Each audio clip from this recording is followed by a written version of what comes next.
Okay, if you can't tell, I am a fan of movies. I have been my entire life, and I personally have goals in the future to try and use the medium of film to tell interesting and thought-provoking stories. So for me, something I always try and do is scout out what kind of makes movies work, and if you've clicked on this video, you're probably interested in seeing some of the movies that were in production but never saw the light of day. Whether this be due to them having horrible behind-the-scenes drama, or whether it's just the idea was plain shit, or maybe even whether something more nefarious was happening. We have so many scrap films here, and so today I'm going to go over some of the most interesting scrap films, as well as some of the most hilarious and even some of the most chilling. This is the lost and cancelled film Iceberg Explained. First up we have Stanley Kubrick's Napoleon. Now, as much as I've previously said that I love film, I have a dark secret, and that's that I've only seen 3 Stanley Kubrick movies. I need to see a few more. But anyway, now hot off the release of potentially his most well-known film, that being 2001: A Space Odyssey, Kubrick wanted to make a movie about Napoleon, one of the world's most famous historical figures of all time. This film, in Stanley Kubrick's words, was meant to be one of his best, and the plan was to create a 3-hour-long epic detailing Napoleon's entire life. Kubrick and his team did years of thorough research just for the studio to pull the plug after deeming it too risky. The budget was simply too high for them to ever consider getting it made, and so eventually Kubrick passed away, never being able to create what he thought would become his magnum opus. So before Rise of Skywalker was released, Colin Trevorrow was supposed to direct Star Wars Episode 9 titled Duel of Fates, which was scheduled for a May 24th, 2019 release. However, due to creative differences, mainly being the script, and also Trevorrow's most recent film flopping at the box office, the higher-ups didn't trust him. Instead, we got Rise of Skywalker, which mainly got poor critical reviews but performed well at the box office. Trevorrow's script was released online, and people that have read it through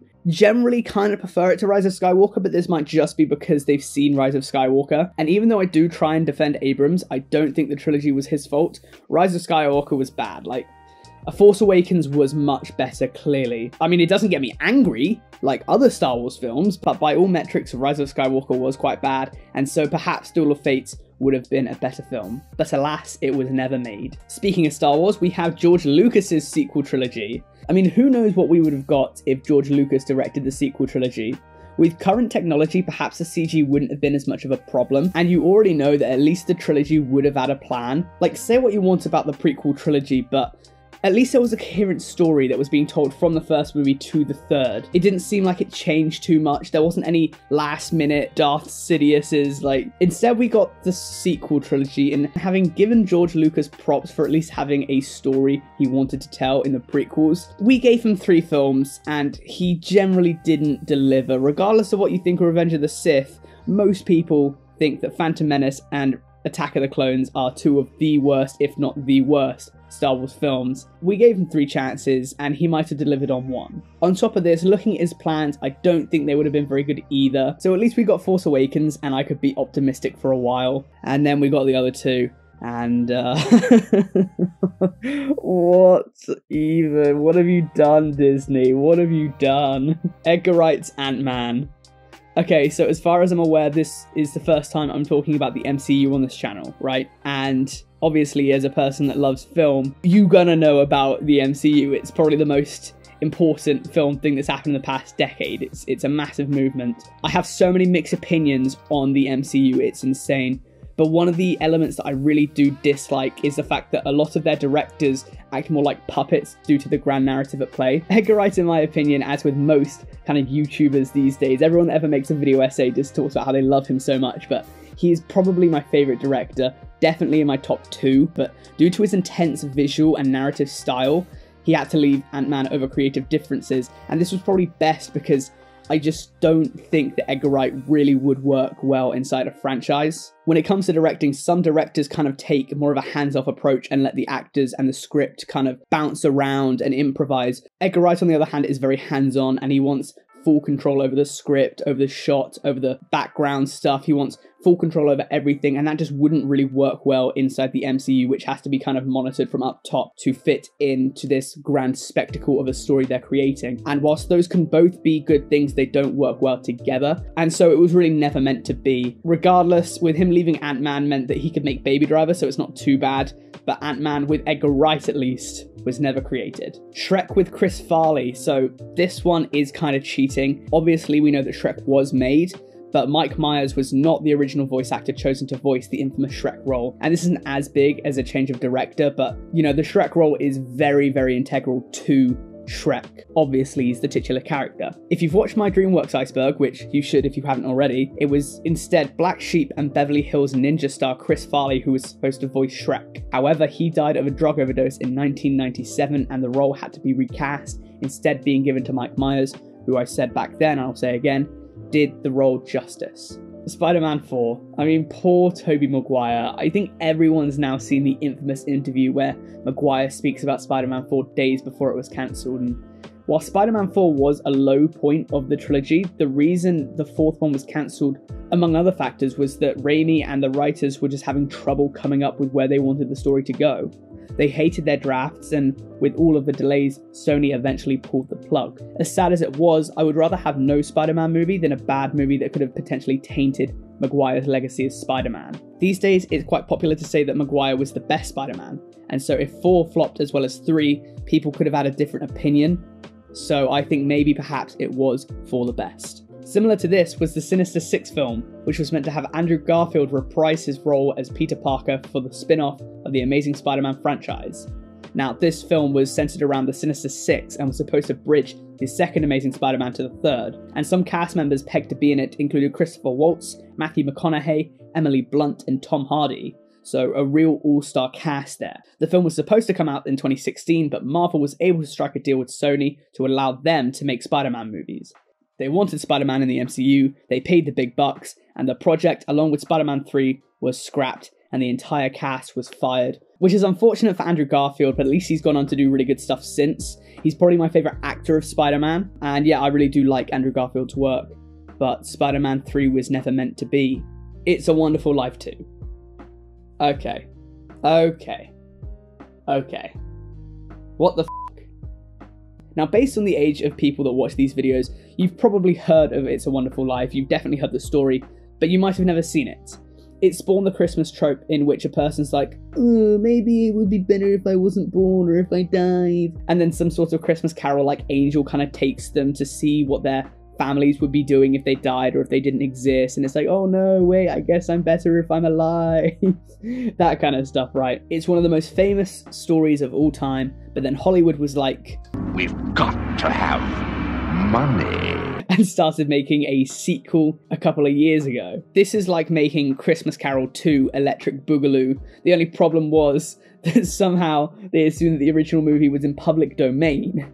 It was not. Somehow the original movie, despite airing on public television, which was what made it so famous, was actually owned by Paramount, who threatened the company trying to get the movie done with legal action, and it was never made. Like, It's a Wonderful Life does not need a sequel, so it's probably for the best. Okay, Heart of Darkness is very interesting to me personally because it was a rejection that shaped the state of cinema the way we know it. The story of Orson Welles' Heart of Darkness was that it was canned due to being financially, stylistically, and politically controversial. When all seemed lost for Welles, the production company that he pitched his idea to, RKO Productions, wanted to see if he had anything else up his sleeve. They wanted to make something for less than $500,000, much less than the expected budget of Heart of Darkness, which was predicted to be over $1 million. Welles took that $500,000 and created Citizen Kane, also widely known as the best movie of all time. Obviously this is debatable, but regardless of what you personally think, Citizen Kane's always been up there as one of the most iconic and important films ever made. So the fact that it was made for $500,000 by a guy who was in his 20s at the time is absolutely incredible. Speaking of best movies ever made, The Godfather, Part 4. Now, budgetary reasons have and will be sprinkled. Mario Puzo passed away in 1999, and while Francis Ford Coppola is still alive today, he's not getting any younger. I personally don't see the movie ever getting made. I don't think we need a fourth. But never say never, because perhaps Sofia Coppola will continue her father's history.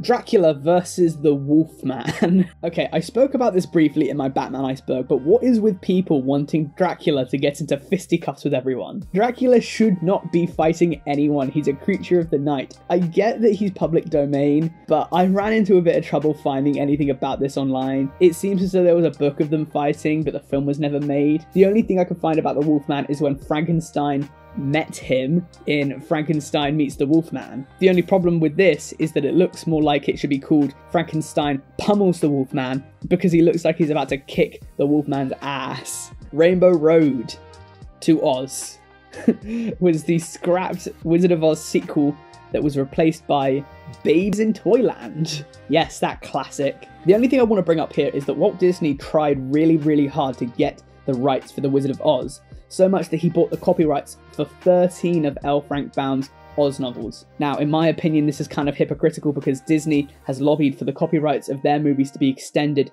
despite the fact that most, if not all of Disney's early works, were adaptations of stories in public domain, which have since been copyrighted by them. Either way, I digress. The plot of this movie, right, was that the Cowardly Lion was put under a spell, and then Dorothy, along with the other heroes of the movie, put on a dance number designed to break the spell over the lion that had been cast by the vengeful son of the late Wicked Witch of the West. What? I mean, that was their resolution. A dance-off. Oh, no. Good thing it was never made. Batman meets Godzilla. I mean, what? Who was saying that this was the next needed story in the Batman franchise? Who was asking for this? This was some sort of Godzilla forum, right? And this was how the movie would end, and I quote, "Japanese scientists build a rocket around Godzilla whilst he's unconscious, before ultimately launching the rocket into orbit above the Earth's surface, with Godzilla forever contained within." Get in the bin, honestly. George Romero, if you don't know him, was the director of the Night of the Living Dead movie, and basically the forefather of the zombie genre. In 1998, Capcom hired George Romero to create a movie based on their game Resident Evil, with the film intending to be faithful to the game. And while he wasn't a gamer himself, Romero watched enough gameplay to understand what it was about. So it seems decent, right? Well, apparently, the producer straight up told Romero that the script wasn't good enough and just fired him, which Romero was pissed with because Resident Evil, in his eyes, basically just ripped off his movies to begin with. Because, you know, this dude literally invented the genre as we know it today. And then they went and made their 2002 movie and it sucked, so I don't really know who kind of won there. Blazing Saddles 2. So this one isn't strictly a sequel as much as it would have been a sequel series, but the popular 1974 comedy was meant to get a TV show after the success of the movie because money. The director of the movie, Mel Brooks, was like, nah, and Warner was like, we've got to have money. From what I've gathered, not only did the TV show look horrendous, but due to legal reasons with Mel Brooks, the show was never completed, and the pilot can only be found on the DVD and Blu-ray of Blazing Saddles, the original movie. Okay, remember like 5 years ago when everyone looked at the MCU and went, yeah, Cinematic Universe doesn't look that hard, right? Well, I introduce you to the King Arthur Cinematic Universe. I mean, to be fair, it could have been a really cool idea with big Lord of the Rings-esque battles and just a complete kind of overhaul of our preconceived notions of the medieval film. But then King Arthur came out. Now, I mean no disrespect to Guy Ritchie, the man is probably in my top 5 favourite directors. His British gangster films are a huge inspiration to me personally, and I love his work, but unfortunately King Arthur was a huge flop at the box office as well as a critical failure, and so the franchise was just never created because there just wasn't an audience for it. Beetlejuice Goes to Hawaii. Okay, that's it. I mean, what? I'm sorry, but if a movie ever screams sequelitis, it is Beetlejuice Goes to Hawaii. Like, I'm not going to say that Beetlejuice was the best movie ever. It was good. Beetlejuice Goes to Hawaii, on the other hand, in my opinion, would have just tainted the legacy of the first one. And the reason why they could never get this film up off the ground was because they just couldn't get the script right. I mean, you don't say it's Beetlejuice Goes to Hawaii. I'm not even going to give it the time of day. I'm going to move on. Michael Jackson Spider-Man. Okay. Let me just compose myself for a second. We're almost done here, so I'm going to try and get through this one without flipping. But basically, Michael Jackson once tried to buy Marvel, just like he did with the Beatles discography, right? Michael Jackson used to own the Beatles music. I mean, there's not really too much of a story here. It was just that Michael Jackson wanted to buy Spider-Man so he could be Spider-Man. I think reading the words out loud are worse than the idea, but I mean, it would have been awful, right? Maybe it wouldn't have been awful. Maybe it would have been a lot of fun, but I mean, I don't think the world was or ever will be ready for a Michael Jackson Spider-Man.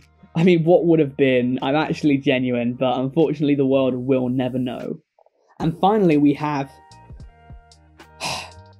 the meme movie. Okay. I am done. I can't do this anymore. Okay, again, let me just try and relax so I can get this done. This would have been the exact same as the Emoji Movie, and I'm so glad that the Emoji Movie was the film that got people to stand up and say no, because the meme movie, I mean, it's the definition of a 60-year-old in a boardroom trying to be relatable and cool and just failing miserably. Perhaps it was coming out of a place of love, but it just kind of does sound like it was out of a place of money. I mean, yeah, I mean, what can you say about the meme movie? Really? Really? No, okay, I'm finished there. I'm gonna call it a day. So there we have it. I'm glad you made it this far in the video, and I want to thank you for watching it all. If you're new here, welcome. Please be sure to hit that subscribe button because we'd love to have you as a part of the community. Otherwise, join my Discord, link in the description as always. Follow me on Twitter at FoxAkimbo, and send iceberg charts to foxakimbo@gmail.com. And finally, I want to sincerely thank everyone for sticking with the channel. It means so much to me. I'm on spring break starting next week, so hopefully I can start spending a bit more time making new videos. But anyways, please let me know what you'd like to see me do next, as I'm only 31 videos in, and I'm already out of ideas. Thank you for watching.